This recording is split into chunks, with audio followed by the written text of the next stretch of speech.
Jeshi la polisi mkoani Tarime Rorya limetoa taarifa kuhusiana na kifo cha Peter Wanda, mkazi wa Sabasaba Tarime, na taarifa zilikuwa zinasambaa mitandaoni zikioji sababu ya kifo chake mikononi mwa jeshi la polisi.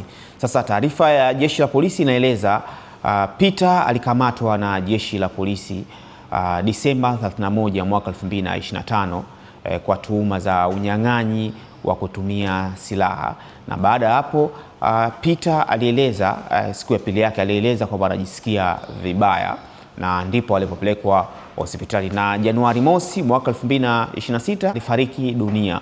Lakini baada ya uchunguzi wa kina kuhusiana na kifo chake, iligundulika alifariki kutokana na tatizo la kupungua kwa damu. So hiyo ndio taarifa ya jeshi la polisi kuhusiana na kifo cha Peter Mwita Wanda ambacho kimekuwa kikisambaa mitandaoni, huku hofu ama taarifa zikisema kwa nini alifariki ndani ya mikono mwa jeshi la polisi. Sasa polisi imeeleza scenario mzima, huku ikionya usambazaji wa taarifa zisizokuwa za kweli kuhusiana na sakata hili.